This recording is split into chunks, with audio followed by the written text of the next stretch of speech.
Right. Okay. So this concluding lecture seeks to discuss and give you an overview of the kind of issues that we have discussed through Ramanujan's 10 poems.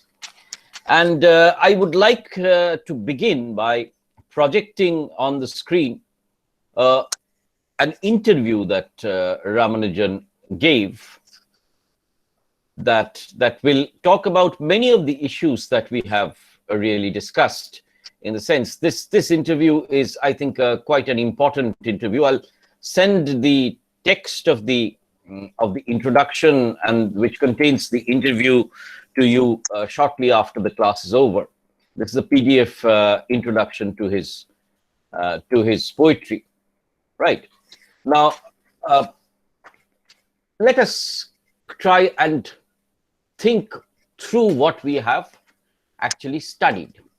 Point number one is that we located Ramanujan within three traditions. One is within the tradition of an earlier classical Tamil and Kannada poetry, of the Alvar and the Sangam traditions.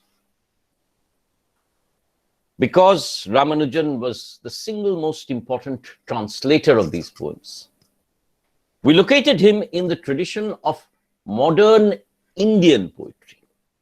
So post-1950s writing within the modernist tradition. And we located him within the tradition also of diasporic poetry, because he was writing about India based in Chicago, right? So these are the three traditions within which we located Ramanujan. We also saw that he was perpetually submerged in these three languages, Tamil being the language of the mother and the kitchen, Kannada being the language where he was initially based, and English being his language of education and later on of his expression. But remember that Ramanujan was a multilingual poet. He wrote in many languages, right? So how does, the question remains therefore, when we talk about identity, of course, these three identities will come in a very big way. But in terms of poetics, the way in which he writes poems, how does he borrow the syntax, the language structure, the idioms of classical poetry, modern poetry, and how does he fuse them with his diasporic consciousness? These are some of the issues that we will discuss today. But, you know, this is a 1970 interview. So Ramanujan dying in 1993 means this was taking quite some time before his death. But Ramanujan talks about his reasons for writing in English, and he says, my long years of education in English. Why does he write in English? Having lived away from the first language areas for nearly 20 years, makes English my chief language. Though by a curious perversity, I read Tamil constantly in the Kannada area, Kannada in the Tamil area, and taught English in India and Indian languages in the US. So Ramanujan is this contradictory poet who is always,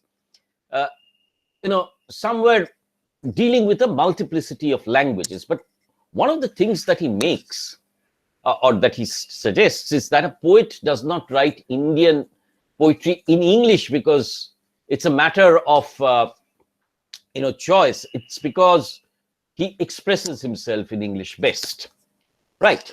So, and then he talks about this kind of inner compulsion, right? Conveying a certain native sensibility in a foreign language. And he says that no amount of thinking about grammar and idiom can resolve these problems because you're not putting together a composition. You are actively composing.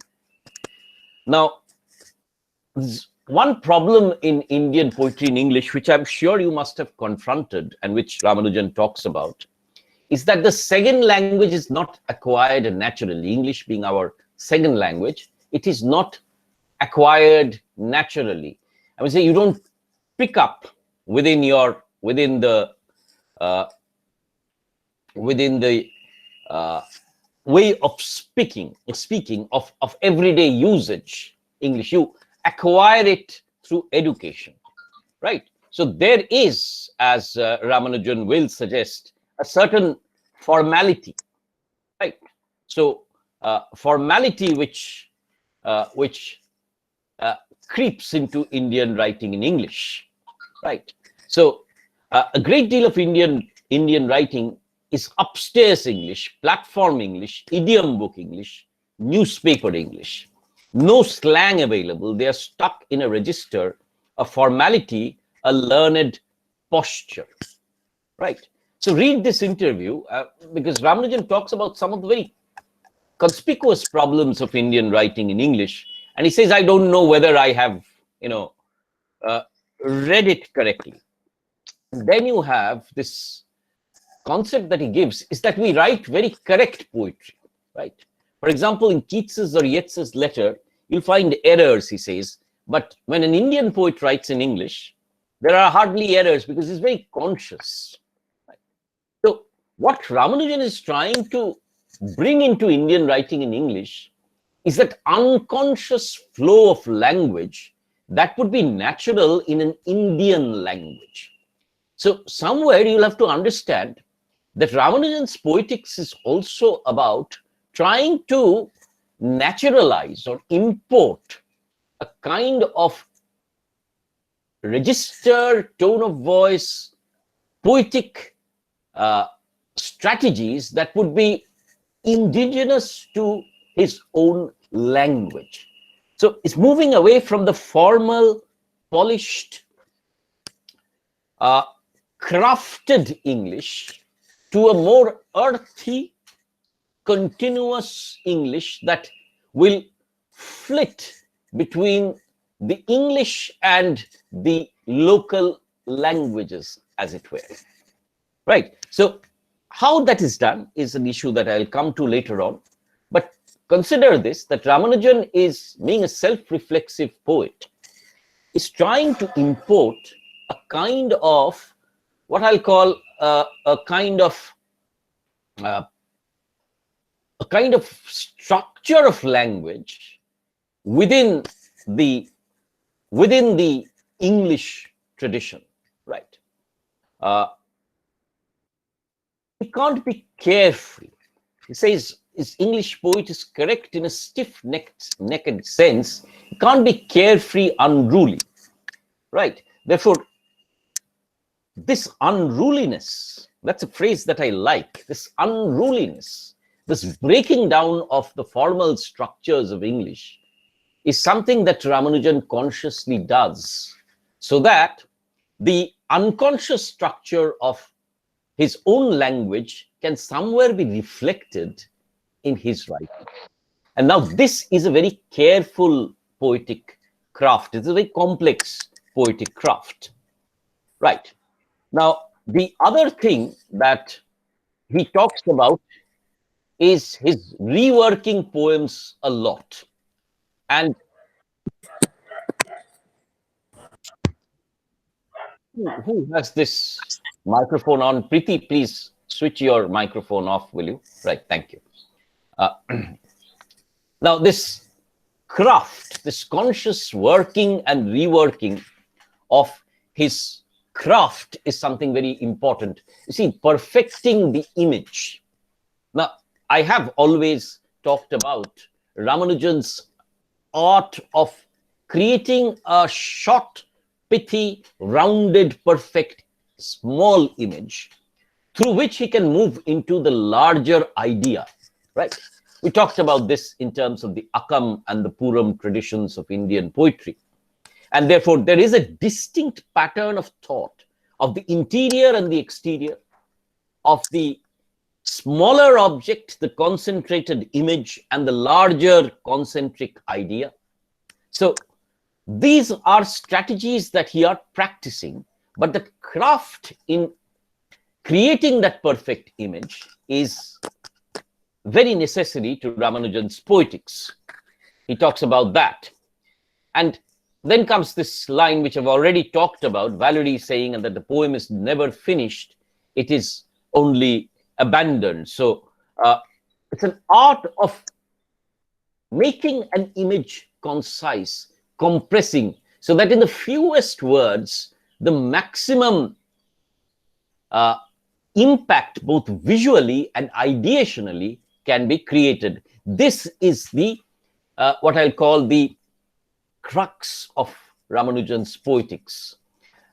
A compression of language and a rite of passage through which a compressed image can move or radiate out into an expansive idea. Right. Okay. Now, then comes this question about the classic Tamil poems. And I think somewhere you will find that Ramanujan is a translator and a poet, where the two selves are continuously interacting with each other. What do I mean here? I mean to say that his craft of translation and his poetics of composition is closely associated with the poetics of the work that he's translating and the poetics of translation itself. Now, why do I say this? I say this because while he is writing, or while he's translating these poems, he is aware of the ways in which every single poem has a kind of a facade behind it. So there's a kind of the image as a kind of a barrier, which is in the foreground, and the idea which is in the background. And he sees this idea as transmuted through successive generations of poet. So when a poet is writing about a mountain or a sea, is writing about a landscape, all the poets in these generations have some idea behind it, right? And therefore, this movement from the foreground to the background, from the intimate object to the larger idea, is something that Ramanujan imports from, I would say, the literature that he is translating. So his translation, his act of translation, is somewhere deeply enmeshed with his act of writing poems. And this aggressive manufacturing of an image and the recognition of the abstraction of the idea that goes into the making of that image is part and parcel of Ramanujan's Poetics. This is most important theme. This is his most important strategy. Right. And then he talks about this conciseness. If you look at my cursor, I've always had the need, he says, for conciseness. Like the Frenchman who wrote a 20-page letter and wrote, if I only had more time, I could have written a shorter letter. Right. And therefore, what is his strategy then? I have tried to keep the human scene central in the poem. So you have this image of the large house. You have the image of the black hen. You have the image of the Hindu mother, right? So the people and the human scene is at the center of his poetry. The more I pay attention to the human world, for me, the line between the poem and the novel, the lyric and the story begins to blur.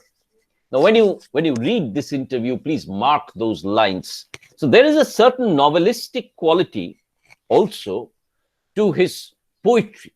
His poems tell a story.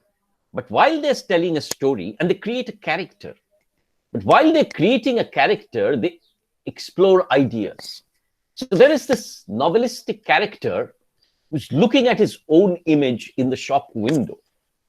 And then it radiates out into the larger idea about selfhood and how it is composed and fractured and recomposed, right? So conciseness and the human radiating out into the idea, right? The single poem implies a persona, a voice, a specific scene, a whole dramatic situation. And then he draws this analogy between his poetry and the Tamil poems and the Sanskrit ones. Right. Okay. So then he talks about the experiments, and every poem having its own form. It has to be an experiment. One uses models, precedents, traditions, reshaping them in one way or the other. So it is a craft of reshaping tradition, using an idiom of Tamil poetry, Kannada poetry, and reshaping them into a modernist consciousness, as it were, within Ramanujan's, is the part of Ramanujan's craft, right?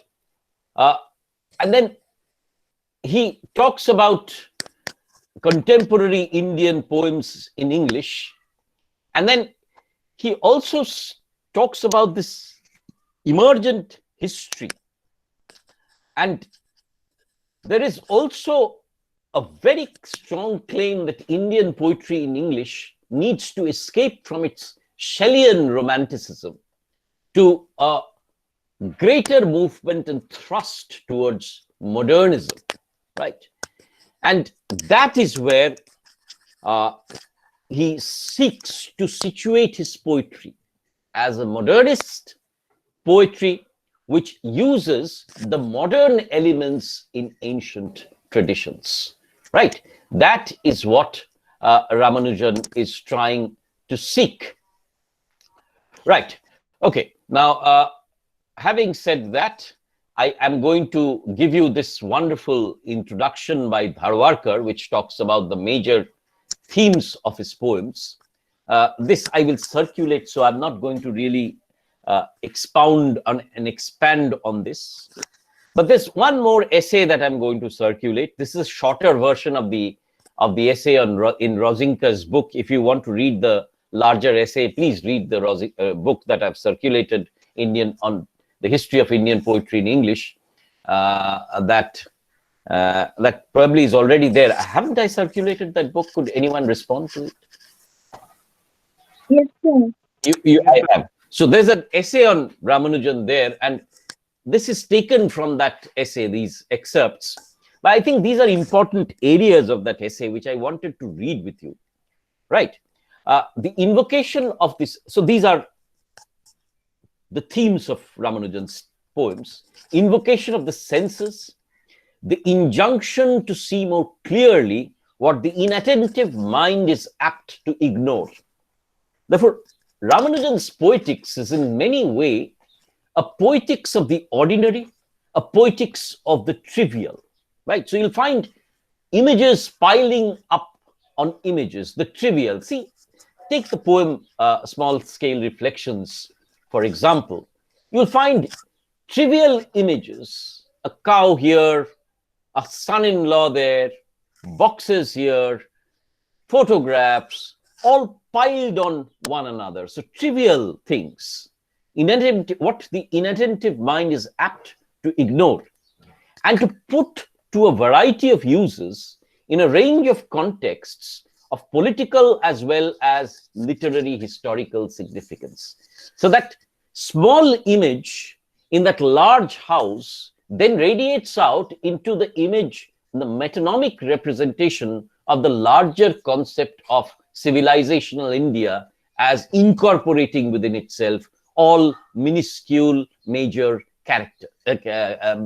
minuscule and major traditions, right? So this is something that Ramanujan does. The small and the big, the small and the large, the object, trivial object and the idea sort of continuously exist in a dialectical interplay, as does the interior and the exterior, as does the body and the mind, the object and the idea.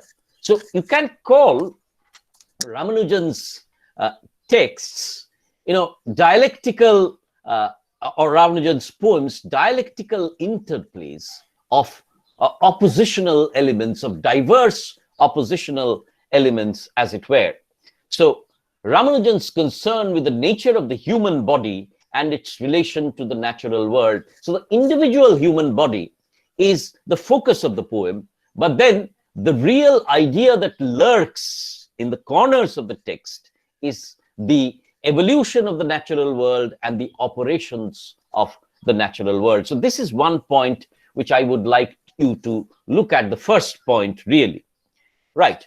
The second thing that he talks about, the image rather than the concept, the unit of poetic organization. So you see, it begins with the akam, the intimate object, right? That is the organizational principle of the poem. That is at the center, right? Then motives of perceptions, organs of vision recur. And therefore, one of the major themes of Ramanujan's texts is this seeing. Now, how do you see is something which you need to think about. You focus on an object, you see something with concentration. So you look at something carefully, just try this, see something carefully, and then look at that in the context of larger things. That is the art of Ramanujan's poetry. The focus on a particular object, intense glimpse, and then suddenly withdraw that glimpse and see that object within a larger vision of everything, right? So the object and the idea, the intense and the expanding, this is the art that Ramanujan is going to consciously talk about. And therefore, the eye, the seeing eye, becomes an important image in Ramanujan's poetry, right? Lidless eyes, prehistoric yellow eyes, bulbous fetal eye, round red eye. And therefore, perception for Ramanujan is always a creative act, a seeing, right? So this act of seeing in concentrated ways, the act of seeing in abstract, larger ways, and the dialectical interplay between various kinds of seeing. If this is one strategy and theme of Ramanujan, this act of vision and the ways in which the poem continuously alters the ways in which you see things, then another cognate theme of the poem is his skepticism about traditions, dogmas, and his ironic motive. So, turning into the Hindu who is half mocked in a series of poems, for whom all his aspirations to detachment, the only risk is heartlessness. So, Ramanujan is forever sort of looking at two things, ironically. What are these two things? One is the Hindu assumption of a certain superiority, a certain ability to glimpse beyond the ordinary into the world of the Brahman. So from Maya to the abstract, the Hindu's ability, and he says that this is all bunkum, that the Hindu is as selfish, as sense-oriented as the others. You saw that in Second Sight, right? And the other thing is the stereotyping of the Hindu as somebody who is essentially spiritual, which is done by the West, right? Therefore, Ramanujan is deconstructing any essentialist notion of a Hindu as possessed by second sight, or the Hindu is deeply imbibing a philosophy that can always move between the ordinary and the extraordinary, right? So Ramanujan's poetry, while it tackles the idea, is always ironic. It's always examining itself. So it's an act of what I'll call self-reflexivity, an act of self-reflexivity where the poet always has a half ironic comic mood, looking at himself comically and looking at the exterior world also comically. You see, this ironic, mocking, half-serious note is the tone of his poems. Now, when you talk about poetics, you talk about poetic strategies, figures of speech, rhetorical devices.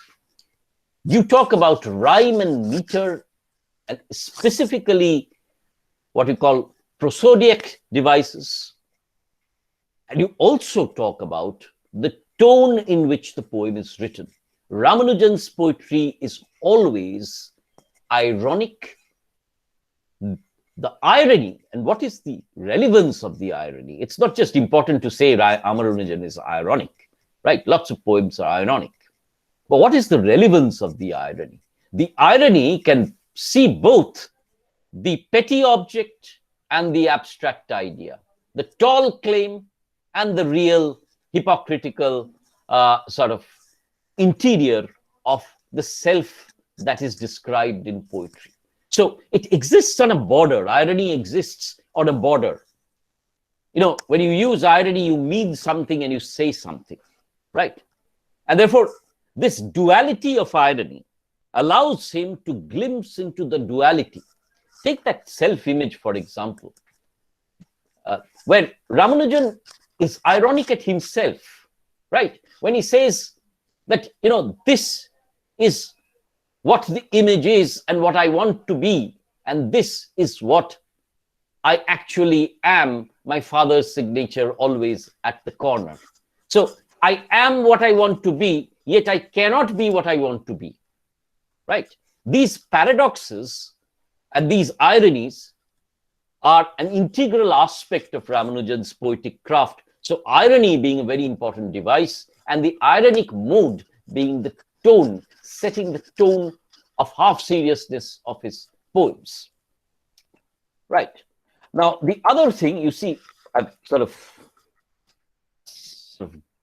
babysat you into looking at the important ideas that essay, this very important essay circulates, is this annoyance with the old idea of the Hindu as possessed of some higher non-sensory faculty, an Orientalist cliche, persuasive enough to have been internalized even by many Hindus, right? So, this idea that the Hindu possesses some external great idea is debunked, and you have this violent, petty Hindu in some of the poems that he writes. If you want to take a look, you can take a look at the other poems as well.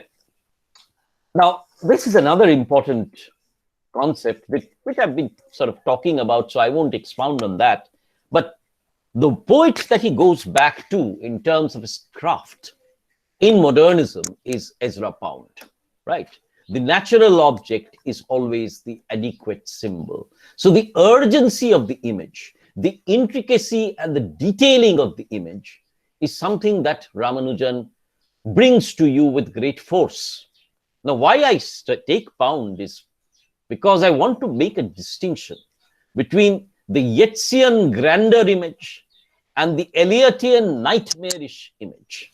In Ramanujan, the image is one which is mundane, the image which is ordinary, yet the image which is brought about with very, very powerful, urgent, and detailed and exactitude. Now, the image that I would like you to go back to is the image of that black hen, right, with its rounded eyes. You see, very economic words. Yet, that image is described to you in terms of perfection. Yet, That is the magic of Ramanujan's poetry, that from the boundaries of the exact, he suddenly moves out into the abstraction of the idea of how poetry can generate fear, of the poetic image that the poet has created can be frightful to him. Right. Now, this is another quote which I would like you to take a look at. What I've been talking about is how his poetic career is shaped by his his reading of Tamil poetry. In fact, he said that the university had acquired a large collection of books from a famous South Indian historian. As I searched, hoping to find a school grammar, I came down upon an early anthology of classical poems. To my amazement, I found the prose commentary transparent. It soon unlocked the old poems for me. As I read on, and you see how his readings of Tamil poetry impact upon his own poetics, I was enthralled by the beauty and the subtlety. Here was a world, a part of my language and culture. Right? So, you see, when we talk about Pound, we are only talking about one Ramanujan. He seeks within Pound one part of his heritage, but the other greater part of his heritage comes from a similar urgency, a similar detailing to the image in Tamil poetry. But what it takes from Tamil poetry, and what it doesn't take from Pound, by the way, is this sudden leap into the ideational. For Pound, the image is important. For Ramanujan and the Tamil poets, the image is important for that leap into the idea.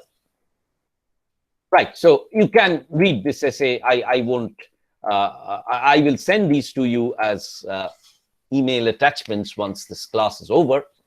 But let me now quickly bring through what I see are therefore the major themes and poetics of Ramanujan's poetry. So I'm sort of now drawing in, reeling in the threads that I've circulated.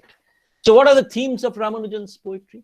The first theme is the importance of the Indian context and the objects that have gone into the making of his childhood.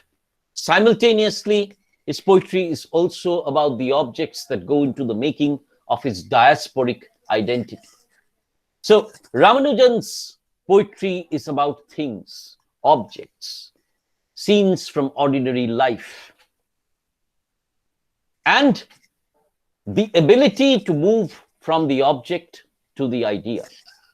So everyday life is the subject of Ramanujan's poetry, but the larger ideas that lurk behind objects of everyday life are the themes of his texts.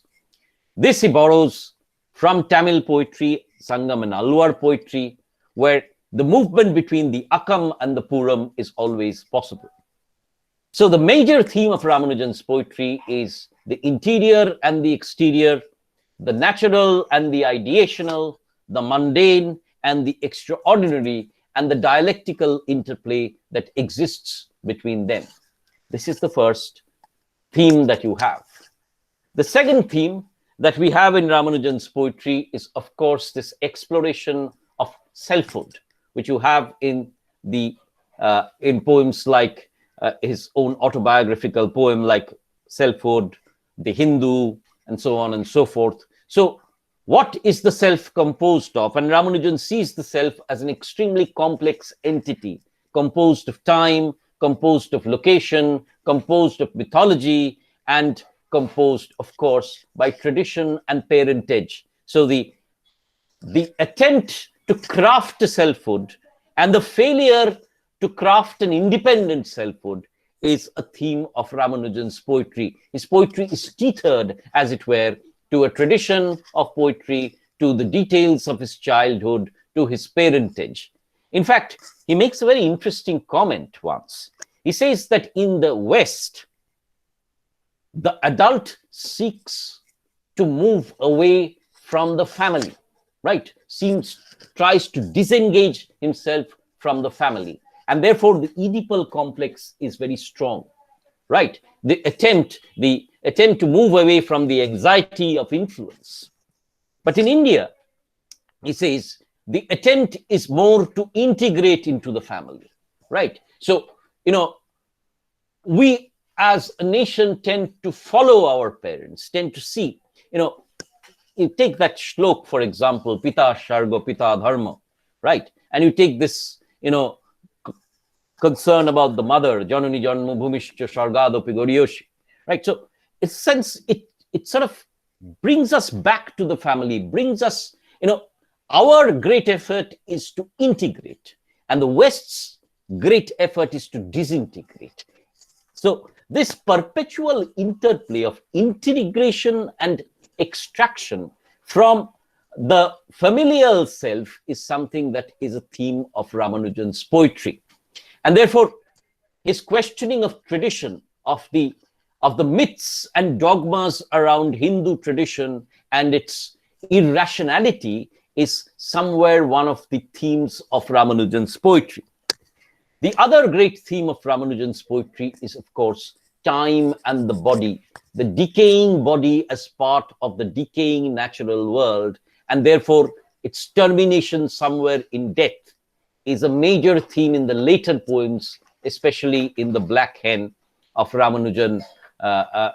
And you can sense this in poems like Pain and At Zero. And therefore, clock and time are two very important metaphors that Ramanujan uses in terms of his poetic traditions, right? Therefore, the clock and its, intervals, these temporal intervals where you have specific images and its culmination into At Zero, which is whiteness, blankness, where nothing exists, right? So Ramanujan is not concerned about afterlife. He's concerned with life and the immediacy of death, as it were, death as a kind of a stop, a kind of a closure.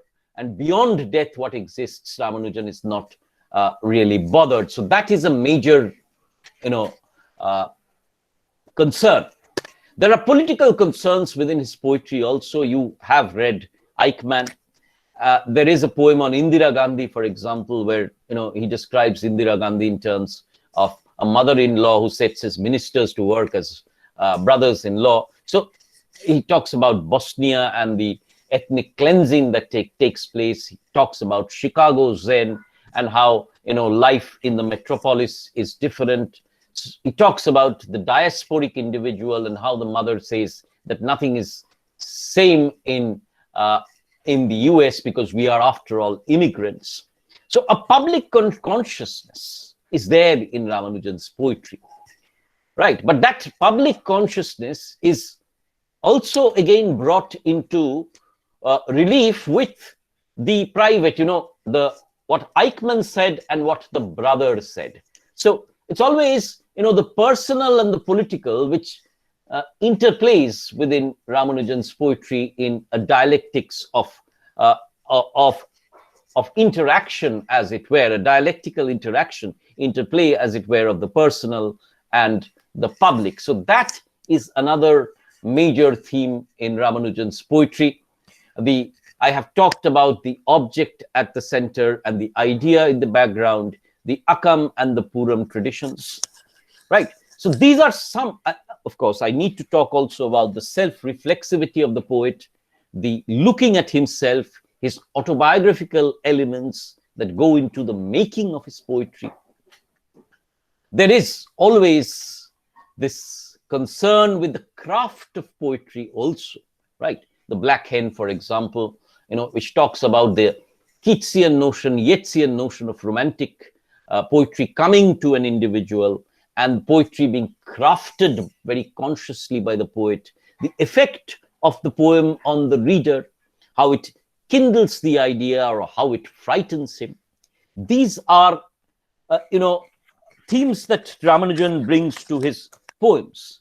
You see, in other ways, there's this joy and vitality that he claims from the rigors of ordinary life, therefore prayers to Lord Murugan. These are poems, again, national allegories about what and how he sees India. And this, I think, is an important poem in the way in which Ramanujan talks about an India of many cultures. So the multiplicity that he sees within himself, his Tamil, his Kannada, his English, his diasporic identity, is essentially transferred to his vision of India, where there exists 300 Ramayanas, where there exist smaller traditions, greater traditions, and which resists any uniform lumping into an Hindu identity, which is all pervasive. So Ramanujan's poetry, just as it allows many traditions to exist, just as it brings together diversity, talks about his idea of the nation and a culture of India as essentially marked by diversity, the simultaneous and peaceful coexistence of many traditions. For Ramanujan, the Indian way of thinking is context specific, right? So, and again, there are many contexts. So we think in context specific ways, but we have many contexts. It is this multitude of objects, ideas, traditions that Ramanujan sees in the making of the national imaginary, right? These are themes of Ramanujan's poetry. If you come to the Poetics, it is once again the first poetical principle, or the dominant poetical principle, is the concentric circle. At the center, focus, the object, the interiority, the personal experience, focused on with great urgency and extreme conciseness. So his attempt to craft a short, pithy image, vibrating with detail, yet capable from that small circle into radiating out into the greater idea that he seeks to create, be that of the national imaginary, be that of selfhood, be that of joy and vitality, be that of the effect of poetry, be that of death and mutation as part and parcel of life. Right. So the metaphor of Ramanujan is stitching and unstitching, stitching that image and unstitching that idea. The concentric circle, where the image is at the center and where the idea is the larger circle, which always lurks in the background, right? His poetry, his words, his choice of vocabulary is always simple. You see, words which are very, very mundane. So this attempt to bring into English the register and the language of everyday life, of the ordinary and the commonplace, is a conscious attempt in Ramanujan. That is part and parcel of his poetics, right? The third part of his poetics is his ironic, mocking tone. As I said, it exists on the periphery and the boundary, so that he can always move from the image to the idea, from the descriptive to the critical, from the narrative to the interrogative, from the novelistic to the poetic, right? So this capacity to move, this capacity to be critical, and this capacity to ironically and self-reflexively look at oneself is part and parcel of the ironic tone and technique of Ramanujan. The last thing that I'd like to sort of specifically talk about before I conclude today's discussion is one device that Ramanujan uses, one particular poetic device. And the device is one of enjambment, E-N-J-A-M-B-M-E-N-T, enjambment. Now, this is partially drawn from the French tradition, where enjambment is an incomplete syntax at the end of the line, the meaning runs over from one poetic line to the next without terminal punctuation. Let me try and take a look at if I have a poem here and about what I mean. No, I don't. So let me stop this word documentation and go back to this introduction, where I am sure to have one poem somewhere. Right.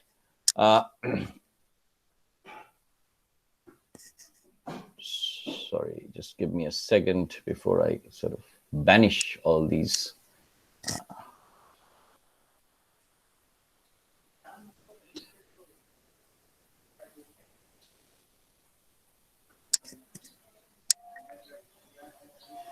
Just give me a moment before I. All right. You see, take this poem, which we have actually read. I resemble everyone but myself, and sometimes see in shop windows. And then suddenly you have, or rather, this is still marked by a kind of punctuation. I lose, decompose into my elements. Right. There should have been a full stop, but suddenly you have running on into another line, into other names and forms, past and passing, tenses without time. And then suddenly you have another idea coming in, caterpillar on a leaf, eating, being eaten. So the incomplete syntax, meaning running over from one poetic line to the next without terminal punctuation. Now, what does enjambment do to Ramanujan's poetry? Right. It allows, that space of the image to run on to the idea. Right. It allows, I repeat, it allows the space for the image to run on to the idea. Right. So, you see, I lose, decompose into my elements. He's talking about his selfhood. And, that enjambment allows him to move into other names and forms, past and passing. So the idea is about the self, which is composed of the present and the past. So this particular poetic device allows Ramanujan to sort of bring together at various times, to bring together the ordinary and the extraordinary, to bring together the object and the idea. So I see, along with his irony, this use of this particular poetic rhetorical figure of enjambment, which in many ways is taken up also by Dom Moraes and a lot of other Indian poets. Ramanujan, you could see, is rupturing the structure of language, isn't he? He's rupturing the lyric, the end rhymes, right? His lines are run on. So in the way that we speak, we don't speak lyrically, do we? We speak in a kind of running on language, a continuous language. So Ramanujan is trying to somewhere consciously import that colloquial tone into his poetry. At the same time, is crafting it very carefully so that the running on from the object to the idea, which the poetic end is possible. So enjambment and irony, conciseness, pithiness, and the capacity to suddenly leap from the ordinary to the ideational is, I think, the most dominant aspect of Ramanujan's poetry. As a last kind of a comment, I will suggest that there is a pervasive self-reflexivity in Ramanujan's poetry. The concern with the I, the concern with our house, our Murugan, in the sense that context-specific particular images are crafted. But in Ramanujan's art, the basic feature of Ramanujan's art, drawn from classical poetry, is the ability of particular poetry leaping into universal truths. And this dialectical interplay of the particular and the general, of the ordinary and the exceptional, of the self and the historical, of the past and the present. This, I think, is what makes Ramanujan so very interesting. In our course, we have read two poets, one who was blatantly romantic, the other who was unashamedly modern, right? Two very distinct, separate poetic traditions. One marked by fervor, Derosio, one marked by irony, Ramanujan. I think I chose these two of them to give you an idea of the broader history of Indian poetry in English and the variety that exists within this broader tradition of poetry. Now, I'm just one part of this course. Other teachers have given you other inputs about the nature of Indian poetry in English, about the mutation of Indian poetry in English, about the advent of modernity into it, concepts of gender, for example, which I'm sure Topu will be talking about in Kamala Das. I hope you will take these insights into the reading of the other poets as well. It is with that that I would like to bring my recording to a close, right? And then I will open this up for discussion.